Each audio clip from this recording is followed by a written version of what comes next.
اگه هنوز هر روز از هوش مصنوعی استفاده نمی‌کنید این ویدیو رو حتما تا آخر ببینید. امروز می‌خوایم صحبت کنیم که چجوری با هوش مصنوعی میتونیم بهره وریمون رو تو کار یا درس بالا ببریم.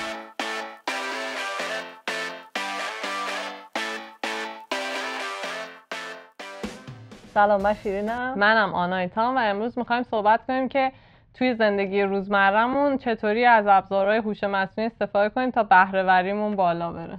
کلا یه گفته نسبتاً معروفی هست که میگه که هوش مصنوعی جای شما رو نمیگیره. کسی که از هوش مصنوعی خوب استفاده میکنه جای شما رو میگیره. برای همینم خیلی مهمه یاد بگیریم که از هوش مصنوعی چطوری استفاده کنیم. آره و این خب حتما هی داره عوض میشه و تغییر میکنه، ولی الان ما خیلی واضح میبینیم که دنیا داره میره به سمتی که شما باید شاید هر کاری رو 2 برابر بهتر و سریعتر یا 3 برابر بهتر و سریعتر انجام بدید، چه توی محیط کاری و رقابت داره میره بالا. و این چیزایی که ما امروز راجبش صحبت میکنیم حاصل تجربه خودمون که ما چجوری از هوش مصنوعی استفاده میکنیم و یکم از شما پرسیدین، شما بهمون گفتید و همه اینا رو ترکیب کردیم که امیدوارم مفید باشه واسه اینکه لااقل یه حسی بگیریم از اینکه آدمای دیگه دارن چیکار میکنن برای اینکه بهره وریشون در طول روز بره بالا و این مهمترین چیز برای مقابله با اون خطرات هوش مصنوعیه که خیلی همه ازش نگران.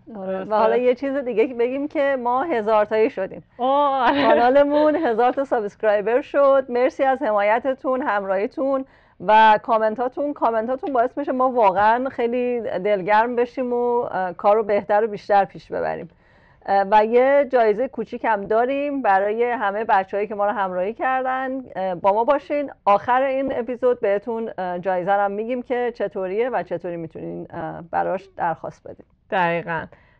فکر کنم میخوایم این ویدیو ممکنه چند بخش داشته باشه. امروز تو این بخشی که صحبت میکنیم دوست داریم راجع به ایژوکیشن، اینکه چجوری با هوش مصنوعی یاد بگیریم و توی کارمون و همچنین توی مسائل مالی شاید یکم صحبت کنیم که چجوری استفاده کنیم.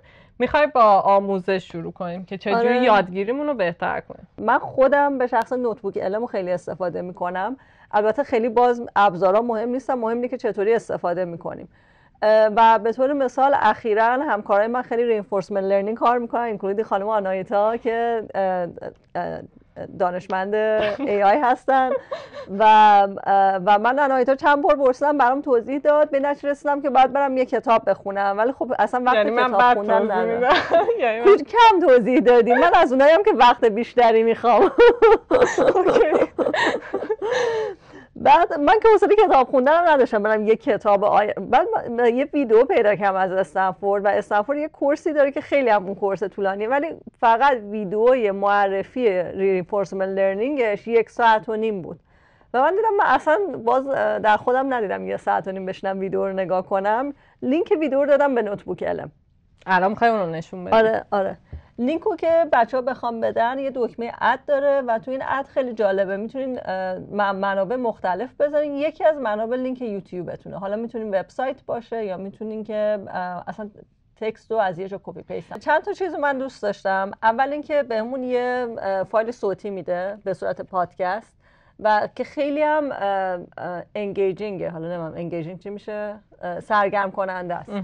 یعنی اصلا اینجوری نیست حوصله‌ات سر بره و من خودم آدمی ام که دوست دارم خیلی همیشه در حرکت باشم، برای همین مثلا این فایل صوتی رو تولید می‌کردم، میرفتم پیاده روی یا میدویدم و به این گوش می‌کردم و یه مبحثی که برام خیلی سخته بشینم یه جا یاد بگیرم و همونجوری که آنایتا گفت به صورت خلاصه شده به صورت صوتی گوش می‌کردم.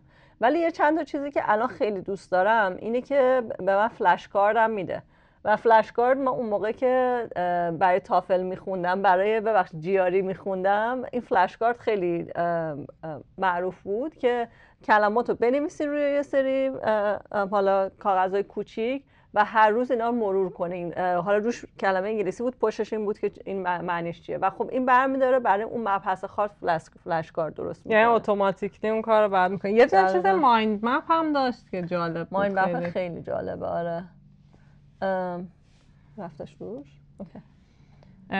مایند مپ کلا توی درس خوندن از قدیم الایام هم برای بعضیا خیلی به کار میاد که یعنی اون استراکچر کلی درس رو بتونی بفهمی، نگاه از بالایی به درس پیدا بکنی که مثلا مطالب کلی چیه، حالا بتونی بری تو جزئیات هر کدوم و این اونو اتوماتیکلی درست میکنه. خلاصه پس برای ویدیوهای طولانی، پیپر، اینا حتما میدونم که همه میدونیم که میشه، ولی مسئله اینه که انجام بدیم به مثلا جمنای، نوتبوک LM، هرچی که بیشتر باهاش حال میکنیم امتحان کنیم، بدیم بهش و سعی کنیم که بتونیم هرچی پیپر بیشتر ببینیم، بیشتر بخونیم و ببینیم مثلا این پیپر احتمالاً برای من مناسبه، پس میتونم توش عمیق‌تر شم، این ویدیو اینجاشو نفهمیدم تو این خلاصه، برم نگاه کنم. همین الان پس به یه چیزی فکر کنین که مدت هاست میخواستین یاد بگیرین، حالا هر مطلبی که بوده، و برین و از این ابزارها استفاده کنین، اون مطلب رو خلاصه بکنین و به خودتون بگین من توی 10 دقیقه یه رو چه چیزی میتونم از این یاد بگیرم و از اونجا شروع کنین. حالا من خودم چجوری به شخص یاد میگیرم، من دوست داشتم فلوهای خودمون رو نشون بدیم، چون هر کسی یه جوری دوست داره. حالا مثلا جوری که من استفاده میکنم این یک نمونه ایه. حالا من یه چیز مثال آوردم اینجا. من مثلا با چت جی پی تی یه کنوس وا میکنم که اینجوری از این پایین میتونید کنوس رو نگاه کنید و مثلا فرض کنید میخوایم الگوریتم پی پی او رو با هم یاد بگیریم. مثلا پی پی او چیه؟ reinforcement learning، یه الگوریتم مثلا من میاد اینجا بهش مثلا میگم که به من یاد بده الگوریتم پی پی او رو from scratch، یعنی از پایه کدش رو برای من بزن که من تمام ریز و جزئیاش رو یاد بگم. اینجا میاد مثلا کدو میزنه و اینا، خیلی عالی. بعد من حالا اینجا میتونم این کنار ازش سوال کنم، مثلا این کدو دارم میخونم میبینم که اینجاشو نمیفهمم، این بغل میتونم ازش سوال کنم که اونو برام توضیح بده و این خیلی خوبه. و در نهایت مثلا این کاری که میکنم، در نهایت اون کد رو خودم ادیت میکنم، باهاش کد میزنم فلان اینا، مثلا اگه بخوام یه چیزی رو یاد بگم یا حتی ایده‌ای بزنم. و این یه جور روش یادگیریه واسه اینکه حتی چه میدونم شما بخواید برای اینترویو بخونید، هر چیز اینطوری، این خیلی به کار میاد. این مثلا روش خوبی نیست برای اینکه کلا کد بزنید، این برای اینه که مثلا میخواید یه مطلب عمیقی رو با چت جی پی تی مثلا یه الگوریتمی رو پیاده سازی کنید، ابعاد مختلفش رو بررسی کنید، کد بزنید، این خیلی. حالا من این چیزی که بگم اینه که به نظر این خیلی ساده میاد، ولی تا همین چند وقت پیش که این کنوس وجود نداشتش واقعا سخت بود، چون این کد تولید میکرد. بعد من پایین ازش که سوال میپرسیدم دوباره بعد میرفتم اسکرول میکردم میرفتم بالا ببینم اونجا کد چی بود، دوباره برمیگشتم میگفتم مثلا حالا اینجاشو اشتباهه یا اینجاشو من متوجه نمیشم و خلاصه خیلی این اصلا کد گم میشد اون وسط، نمیشد خوب چیز کرد. یه جور دیگه ای که حالا باز میتونیم نشون بدیم اینه که همونجور که گفتی مود آموزش داره که از این پایین میایم مود استادی رو انتخاب میکنیم. این جالبیش چیه؟ اینو من خودم خیلی دوست دارم.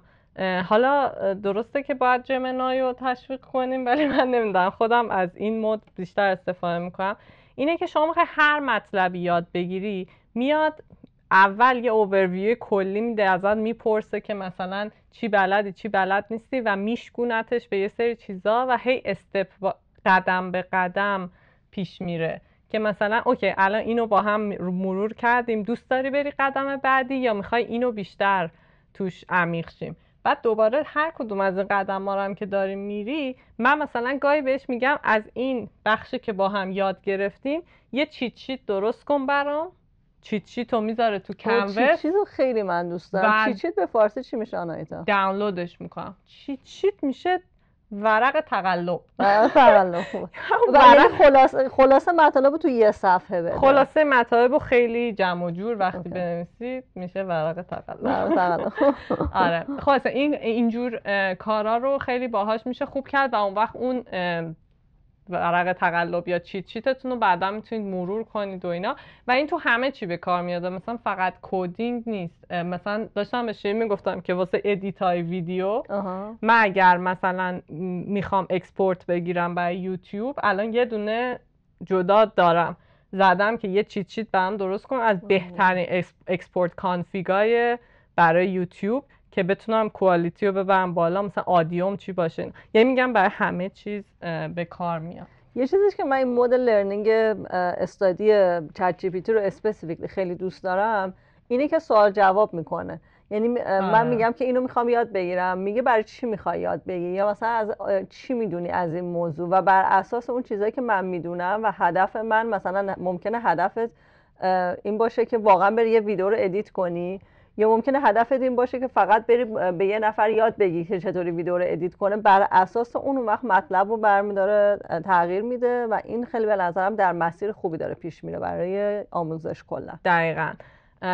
بنابراین الان هم پس اول اینکه کانتنت های محتوای خیلی طولانی و دیگه لازم نیست کلی وقت بذاریم، میتونیم تعداد خیلی بالای بیشتری کتاب، پیپر، ویدیو، محتوا مصرف کنیم و همینطور اینکه با خودش هر روز صحبت کنیم. من واقعا با حالا چه چت جی پی تی چه جمنای خیلی آموزش میدم به خودم در انواع اقسام چیزهای مختلف و این خیلی مهم. مبحث بعدی مبحث کریر و اپلای. به خصوص اپلای یه جورایی من خیلی دوست داشتم راجبش صحبت کنم، چون احساس میکنم داریم وارد فصل اپلای میشیم و خیلی مهمه که بدونیم که تمام کارهایی که راجب اپلای من و شیرین مثلا در زمان عهد جوری که ما اپلای کردیم شما نباید اونجوری اپلای بکنید. یکی از کارهای خیلی مهم اپلای کردن اینه که شما لیست دانشگاه رو دراری،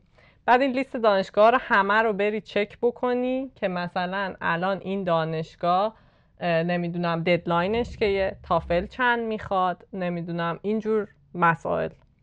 حتی اینکه هزینه اپلیکیشن فی چقدره و چطوری میشه این اپلیکیشن فی رو ندار، چون بعضی دانشگاه‌ها ویو میکنن. خلاصه شما باید مثلا یک شیتی درست کنی در نهایت، بعد هر دانشگاهی چه استادایی داره، کدوم استادا به شما ریسرچش میخوره، من با کدوما میخوام کانتکت کنم، کردم نکردم اینا.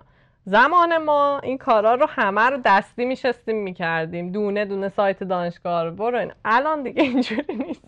من خیلی برام مهم بود که بگم شما میتونی کاملا هم یه شیت درست بکنی، شیتو بدی به چت جی پی تی، شیتو بدی به جمنای و بگی برای تمام این دانشگاه ها برو این اطلاعات رو در بیار و توی کالما پر کن و خودش به صورت ایجنتیک این کار میتونه انجام بده برای شما. جالب، نمیدونستم. یعنی چرا با هم اون روز امتحان کردیم، حتما روی یکی دو تا امتحان جدول بده. بعد اپلیکیشن هم یعنی میتونه پر بکنه یا نه؟ حالا نه اینکه اپلیکیشن رو بره پر بکنه، ولی همین که شما این اطلاعات رو نشینی دونه دونه خودت دری، لااقل نصف راهو اون رفته باشه. ما اون روز دوتایی امتحان کردیم اینو و اطلاعاتش هم چک کردیم و درست بود. مثلا تاریخ استنفورد و اینا رو در آورد، دقیق در آورد، ولی حالا خودتون هم میتونید دابل چک کنید، ولی نصف کار رو برمی‌داره. دوم این که استادا مثلا من میخوام تو چه میدونم حالا بحث reinforcement learning کار کنم، برو استادای reinforcement learning این دانشگاه برای من پیدا کن، حوزه‌های کاریشون هم برای من پیدا کن. باید بدید و این چقدر کمک میکنه الان که چون خیلی از این اسکالرشیپ ها بر اساس اینه که بچه‌ها حوزه کاریشون میخوره به حوزه کاری اون استاد خاص یا نه.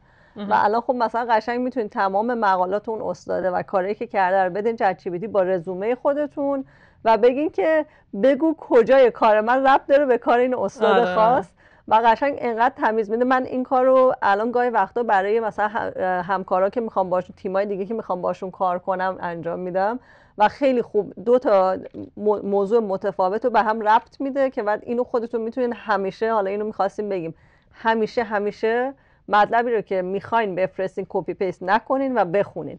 و من یه دور میخونم و خیلی قشنگ مینویسه که کار شما چطوری مپ میشه دقیقاً به کاری که اون استاد خاص انجام داده. برای همین همه چیزتون میتونه پرسونالایز برای اون دانشگاه خاص، برای اون استاد خاص، برای اون شاخه خاص باشه. دقیقاً. و مثلا برای 20 استاد اپلای کنین و برای هر استاد یه چیز خاص خود استاد خیلی سریع بتونین آماده بکنین. دقیقاً. و نکته مهم اینه که شما باید اینو بذارید که این خودش انجام بده و برید سراغ یه کار دیگه، مثلا جیاری خوندنتون، اینه که بهره وریتون بره بالا. یه چیزی که یعنی نشینید پای کار که بهره وری بره بالا. این چیزی که گفتی راجع به این که حتما متن رو بخونیم، من حتی میخوام یه لول فراتر برم. یعنی نه تنها رزومه و اینا رو اگه دادید چت جی پی تی بخونید، که من میگم ندید از اول چت جی پی تی و جمنای رزومه یا اس او پی و اینا براتون بنویسه. به خاطر اینکه حالا من نمیدونم برای سطح زبانی که ما داریم و چیزی که ما عادت کردیم، برای من کاملا واضحه متنی که چت جی پی تی مثلا تولیدش کرده باشه از ابتدا. چیزی که من پیشنهاد میدم چه تو رزومه چه تو همه چی، اینه که شما اون قالب کلی رو بنویسید، چیزایی که میخواید اشاره کنید و فقط بدید که اون مرتبش کنه و سر و تهش رو به هم چفت کنه یه جورایی. مثلا توی رزومه من خودم این کاری که برای یه کسی کردم و خوب جواب میده اینه که شما تو رزومه هر چیزی رو باید مثلا بنویسی که من پرابلم چی بود، مشکل چی بود، اینسایت من چی بود، من چی کار کردم و این ریزالت چی بود. حتی ریزالت رو بهتر اول بنویسی. مثلا من 10% سرچ گوگل رو بهتر کردم چون مشکل این بود و من این کار کردم. همین این میشه یه خط چیز خیلی قوی تو رزومه که خوبه اینجوری خب اینا رو شما اگه بولت پوینت فقط بنویسی که من 10% اینو اینجوری که همینا، اون وقت چت جی پی تی میتونه براتون 4 تا بولت پوینت خیلی درست حسابی تولید بکنه. ولی اگه بدید خودش بنویسه خیلی اضافات میگه و دقیقاً خیلی خیلی کلا یه چیز انقدر جنرال چی میشه، انقدر چیز کلی میده که به قول دو قشنگ. حالا یه چیز جالبه هم گاهی وقتا لینکدین بچه‌ها برام پیغام میدن، قشنگ متوجه میشم که این پیغامو چت جی پی تی نوشته گاهی وقتا. حقیقتش جواب نمیدم برای اینکه انقدر چیز جنرالی مینویسه که استادا و تمام کسایی که به قول تو مسلط به زبانن متوجه میشن که اینو خودمون ننوشتیم.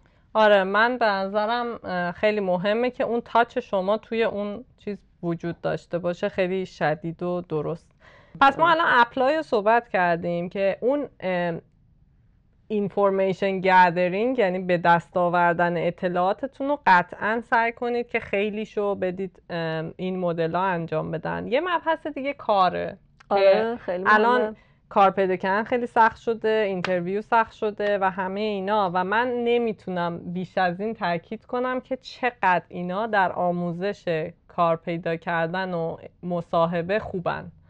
یعنی از ساده شروع میکنم، از لیت کد شروع میکنم. لیت کد یه سایتیه که شما میرید توش کد میزنید و این کد زنید بهتر بشه. در زمان قدیم من به همه میگفتم که شما وقتی کدو زدی برو توی فرومای لیت کد برای اون سوال دونه دونه بخون بهترین جوابا رو و یاد بگیر ایده ها چجوریه و ایده های مختلف و نحوه کد زدن مختلف و اینا. الان چی میگم؟ سوال رو وقتی زدی بده LLM، به خصوص چت جی پی تی بهترین جواب افیشنت رو بهت میده و میتونی حتی توضیح بخوای ازش، همون جوری که نشون دادم با کنوسش بازی کنی. اینا این از تمرین کد زدن که اینجوری. 2 سیستم دیزاین و کلا یادگیری مفاهیم کامپیوتر فوق‌العاده قدم به قدم میتونه درس بده بهتون. همون جوری تو مدل لرن که نشون دادیم میتونین برین. فقط من اینجا یک دیسکلیمر بگم که من چون خودم با این بازی کردم و کار کردم یکم سیستم دیزاینش قدیمیه. حالا شاید چون ما تو گوگلیم و توی اجیم میدونیم مثلا، یعنی انگار ما جلوتریم، نمیدونم، ولی به نظر من اومد که دیزاینا یه کوچولو قدیمیه. اینو در نظر داشته باشین، ولی به جز اون برای پایه یادگیری خیلی عالیه. حالا یه چیزی هم کلی‌تر برای بچه‌هایی که حالا توی کدینگ و سافت‌ور انجینیرینگ نیستن بگم، اینه که هر سوالی که فکر می‌کنید تو اینترویو ممکنه که بیاد. من اخیراً البته بهتون بگم جالبه، بچه‌ای دیدم که پروداکت منیجمنت اومدن، دیتا ساینتیست شدن و سافت انجینیر شدن و همه بدون استثنا میگن که با چت جی پی تی کار مصاحبهشون و یادگیریشون رو انجام دادن. ولی حالا برای سوال کلی، مثلا سوال بیهیویرال هم خیلی وقتا میپرسن، یه کاری که میتونین بکنین اینه که یه سری سوال رو آماده کنین، فقط صحبت کنین و ضبط کنین، یعنی سوال رو بخونین جوابش رو بگین انگار که دارین مصاحبه میکنین.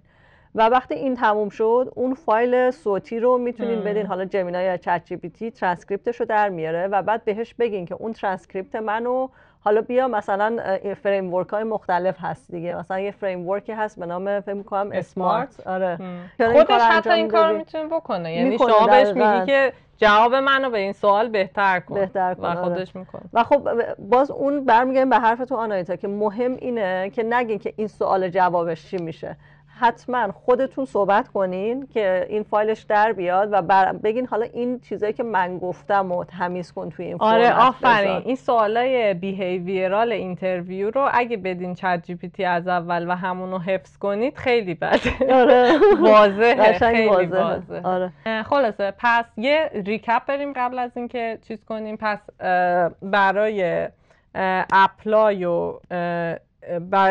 و کار و آموزش خیلی مهمه که استفاده کنیم.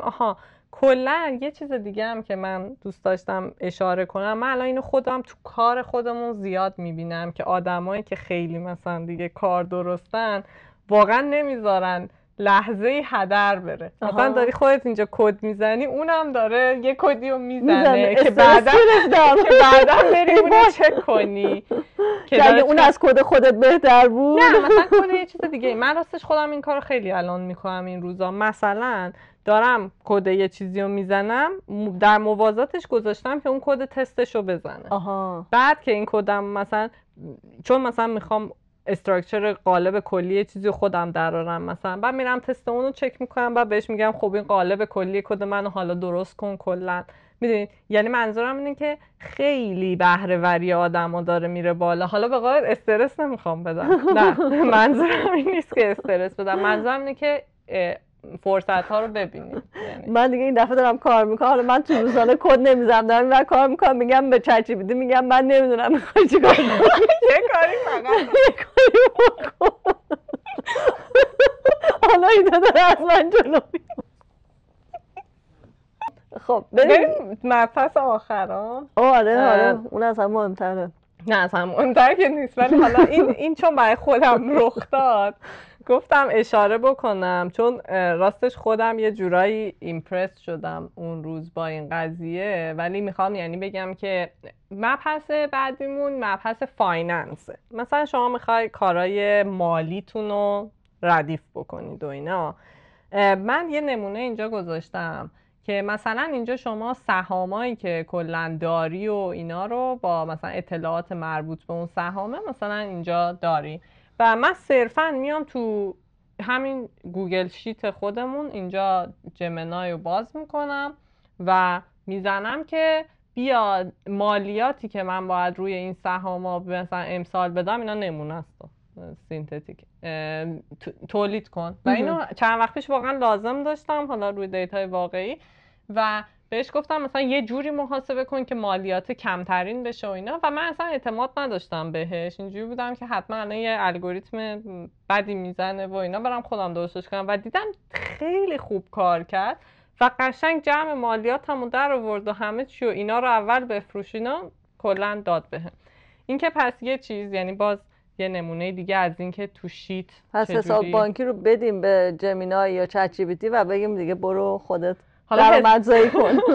حتی اون خودش یه چیزیه که در جریانه. ولی این یه مبحث دیگه این که وقتی میگم مثلا بذارید یه چیزی در کنار انجام بشه، یه کاری که من خودم میکنم و در کنار میذارم انجام بشه اینه که مثلا میگم برو توی اکس، خیلی وقتا با گراک این کارو میکنم، برو سنتیمنت، نمیدونم به فارسی چی میشه، مثلا امروز ببین توی بازار سهام مردم روی اکس دارن چه صحبتایی میکنن، چه سهامی یهو امروز هات شده نشده، چه اتفاقاتی داره میفته اینا. و واقعا باعث شده که خیلی از چیزا رو جلوتر از چیزی که باید فهمیدم و به نفعم شده. فقط صرفا میذارمش اونجا، اون میره برای خودش میگرده، همه پستای اکس رو میخونه اینا، بعد میاد به من خبر میده که مثلا همین چند وقت پیش داشتم میگفتم مثلا کمپانی اوکلو یهو سهامش 3-4 برابر شده و خب اون زمانی که اون به من گفت تازه در شروع چیزش بود. الان بازم احتمالاً مردم خیلی نمیدونن، 3 ماه دیگه بگذره تازه میخواد به گوش آدم برسه. خاصه یعنی از این نظر خیلی خوبه. همین کار رو با AI هم میشه کرد. یعنی شما اگه تو مثلا هوش مصنوعی کارت میتونی بذاریش که بره ببینه امروز صحبت ها روی چه پیپری، چه مقاله‌ایه یا اینجور چیزا و هر روز مثلا بهت یه سامری چیزی بده. گویا چت جی پی تی یه چیزی داره که میتونی مثلا بگی هر روز به من اینو بگو یا این کارو بکن. یعنی هر روز ایمیل میفرسته خودش با اون خلاصه‌ای که ازش خواسته بودی. یعنی داره سرچ میکنه برات و سامرایز میکنه. کلا یه کاریو میره هر روز مثلا بهش میگی هر روز برو ببین مثلا من هایک کجا برم خوشگل باشه، میره مثلا میگرد. شنیدم داره ولی من راستش تست نکردم. آره خلاصه ولی من خودم میزنم انجام میده هر روزو، خیلی برام مفید بوده. عالی. میخوای بریم سر چیزایی که شما گفتین؟ آره. واقعا ممنون. آنایتا یه پست گذاشته بود، پرسیده بود که شما از ابزارهای هوش مصنوعی چطوری استفاده میکنید و بچه‌ها خیلی جوابای قشنگی دادن. یه کوچولو از جوابای بچه‌ها رو بخونیم. اوکی بریم. ما خیلی خلاصه میخونیم ولی واقعا ممنون، جوابا به نظرم عالی بود.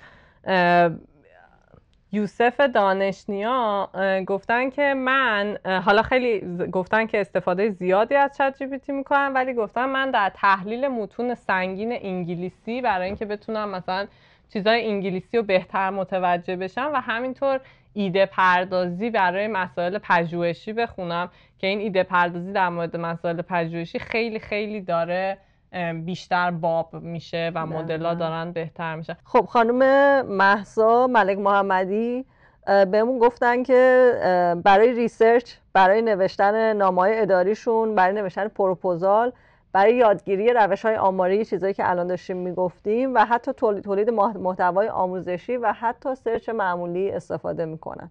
آره سرچ معمولی هم خیلی مهمه. آره خیلی جالب شده که آقای مهرشاد اگر اشتباه نکنم گفتن که این همون چیزیه که داشتیم میگفتیم که یعنی دیگه یک دستیار روزمره کامله که همه روزو باهاش سر میکنن و سعی میکنن که کاراشون خیلی سریع پیش بره و کیفیتش هم بهتر بشه و در مورد هر سوال یا ایده‌ای باهاش مشورت میکنن. اینه که این خیلی نزدیک به اون چیزیه که من میگم که کلاً باهاش در صحبت باشه. آره. خب آقای علی احمدی نژاد گفتن که اصلا کلاً به جای سرچ گوگل فقط روی چت جی پی تی سرچشون انجام میدن. در مورد سرچ منم اینو راستش خیلی توی عموم میبینم که آدما هنوز بعضی اوقات من میبینم به روش قدیم سرچ میکنن، یعنی انگار که هوش مصنوعی وجود نداره. یکیشون منم. شما هر چیزی رو اگر روی AI مود گوگل یا چت جی پی تی سرچ کنی زودتر به جواب میرسی تا به روش سنتی سرچ کنی و به جواب بهتری میرسی. اینه که حتی مثلا من آخر هفته کجا میخوام برم، شما اگه به هر کدوم از اینا بدی کامل یهو برات کل ایونت های تمام هفته رو لیست میکنه با خلاصه سرچ. سعی کنید قدیمی سرچ نکنید. من یه بار گفته بود که بچه‌هایی که الان توی 20 سالگی دهه 20 زندگیشون هستن نسبت به بچه‌هایی که تو دهه 30 یا حالا دیرتر هستن خیلی متفاوت از هوش مصنوعی استفاده میکنن. برای همین فکر می‌کنم مهمه برای همه ما که نگاه کنیم ببینیم روش‌های جدید چیه و هر روز تمرین بکنیم، وگرنه خب 20 سال عادت کردیم گوگل سرچ میریم یه کلمه میزنیم دیگه، میزنیم هایک تودی مثلا. دقیقاً و بعد میریم سایت ها رو میخونیم. من واقعا دیدم که آدما هنوز به روش قدیم اینجوری سرچ میکنن که خب خیلی کنده. آقای بارن فیلاسوفر گفتن این برای جالبه، گفتن که دیگه ویدیوهای یوتیوب رو به طور طولانی نگاه نمیکنن، همه رو میدن به نوتبوک علم که شیرین نشون داد که خلاصش رو سریع بگه و یاد بگیرن و ردشن.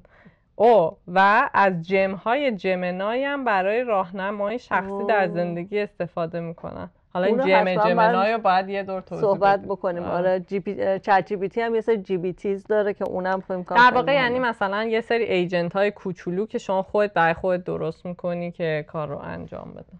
عالی. خلاصه این فکر کنم یه رپاپ خوبیه برای بخش اول این بحثمون که چجوری هوش مصنوعی رو بیاریم تو زندگی روزمرمون. شما هم مطمئنم شما کلی ایده ها دارین، همینجوری که این کامنت ها خیلی خوب بود. این برامون بنویسین که آیا این چیزایی که ما شیر کردیم خیلی ساده بود براتون یا نه خوب بود، به نظرتون مفید بود، چقدر عمیق‌تر یا ساده‌تر راجبش صحبت بکنیم. خب جایزه 1000 تا سابسکرایبری. اولا دوباره ممنون بابت حمایتتون. ما فکر کردیم که چه جایزه خوبه. دفعه پیش که جایزه گذاشتیم بعضی اومدن گفتن که چرا جایزه میدین، ما برای خودتون اینجاییم، روی گل خودتون. ما هم گفتیم خیلی خوب دیگه برای روی گل خودمونه. نه جدی فکر کردیم که بیایم به 2 نفر، یه نفر شیرین یه نفر من، منتورشیپ هدیه بدیم راجب هر چیزی که به درد اون 2 نفر بخوره. ولی برای اینکه اون 2 نفر رو انتخاب بکنیم لطفاً شما اون هدفی که از این منتورشیپ سشن دارین، مثلا میخواین راجب اپلای بپرسین، راجب کار بپرسین، بیزنستون کانسالت به هوش مصنوعی میخواد، هر چیزی که هست اگر اینترستدید برامون توی کامنت بنویسین که یه چیز کوتاه که مثلا من میخوام راجع به این صحبت کنم و مشکلم اینه، که بعد ما اون وقت خودمون یه جورایی هم رندوم هم بر اساس اینکه به کی میتونیم بیشترین کمک رو بکنیم انتخاب میکنیم و فعلا با یه نفر من یه نفر شیرین شروع میکنیم تا ببینیم چه جوری پیش میره. مرسی. اگر این ویدیو براتون مفید بود باز هم ادامه بدید به حمایت، لایک سابسکرایب کامنت بذارین و حتما با دوستاتون که فکر میکنین میتونن از این ویدیوها استفاده کنن شیر کنید. آره مرسی. تا بعد.